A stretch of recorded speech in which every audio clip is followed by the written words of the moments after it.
Well, welcome back to News Channel 7 Today's Foodie Friday. We're here again with Scott Simpson, and we're diving into some more breakfast foods. Yes, we are. So this is a particularly wonderful dish that we're going to do next Friday to kind of end the whole National School Breakfast Week.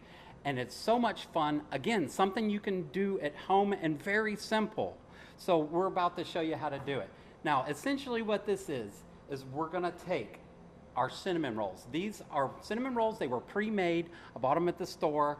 They were the frozen kind. I pulled them out last night and let them thaw in the fridge overnight, right? So this is a thawed product. They don't need to rise or anything. They're ready to start building for our dish here. So what I'm going to do is I'm going to take one of those rolls and I'm going to cut it into 4 pieces. Pretty simple, right? Okay. Sounds simple enough so far. Yep. So 4 pieces there. We're going to take our muffin pan, give it a quick spray.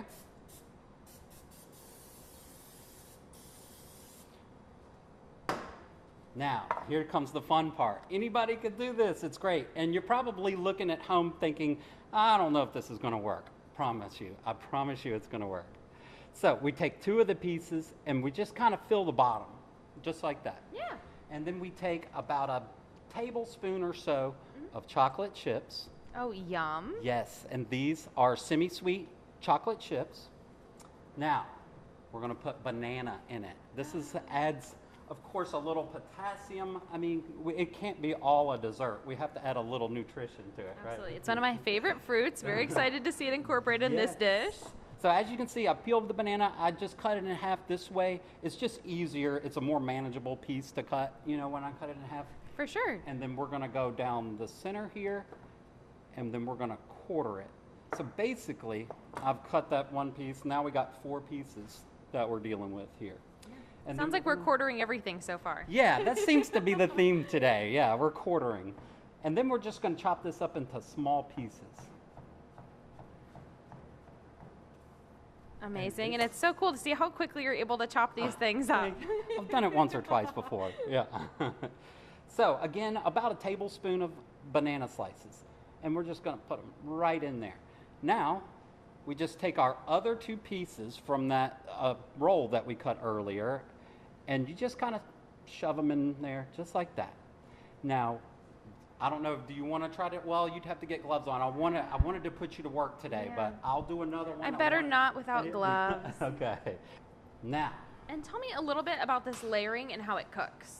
So the way this cooks, so we have the bottom layer is so essential because that keeps all the chocolate and bananas from bleeding out into the bottom of the muffin tin.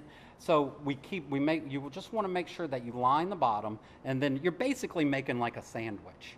Now what's going to happen when this cooks, your chocolate's going to melt, this is going to rise, and everything just comes together so great, and the top actually gets a little crispy, but then you have the inner part that's soft and gooey, which you got to have both to really have the perfect muffin, Absolutely. So, it sounds like all of my favorite things. Yes. So I have a finished product for you I'm about to grab.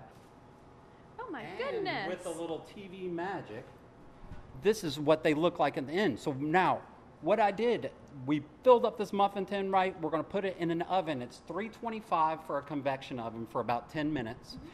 If you have just a regular oven without that convection function, you want to go 350 for more like 15 to 17 minutes. And so, but you'll see when they're finished and they come out of the oven, they get that dark brown look in them. For sure. And they are like they really baked into that muffin tray. They've got the perfect handheld size. Exactly. And I'm sure the folks just want to see what one looks on the inside, right? All right. So we're going to break this open so you can see all the goodness on the inside. So here we go. Whoa. You can see all of those layers, the gooey chocolatiness. It reminds me of monkey bread. Yes. It's almost like a monkey bread cinnamon roll muffin concoction. My goodness. That's one of my favorites from childhood. So, yes. Now, you're probably thinking, this is probably good enough. I'll take this and eat it. We're not finished yet. So we've got one more aspect. So let me put this off to the side. I want to make an icing. Now, this is an icing you can make at home again. And I think a lot of people at home are going to be excited and surprised to see how easy this is to make icing for cinnamon rolls. So, I already have some powdered sugar here, and I just put it in a bowl. I probably have about 1.5 cups that I'm using today. So what we're going to do, oops, excuse me, we're going to add just milk, cold milk. Of course, isn't this great? It's one of our school milks that I'm using. And it takes very little milk.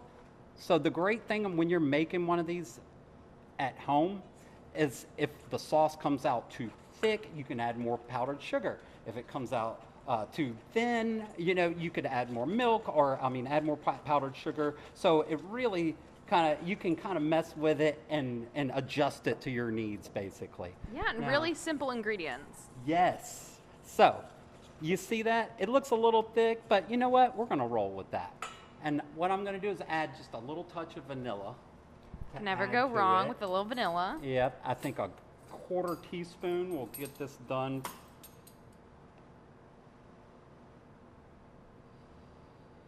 Perfect. Yes, thank you, thank you.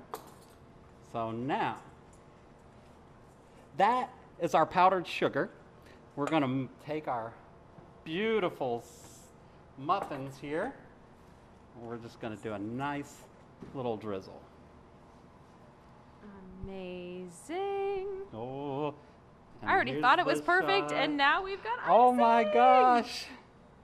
And when you do this at home, you're going to be like, oh my gosh, I need to open up a bakery. Because this is incredible. I'm a pro now. So there you go. So we're serving this next Friday. The kids, we know, are going to love it. They've never had it before, so this is something new. So we're excited for them to try it. Oh, so exciting and so amazing. All the work that you guys are doing to feed the kiddos in our area. Thank you. Thanks again for joining us for Foodie Friday. We have more news and weather coming up.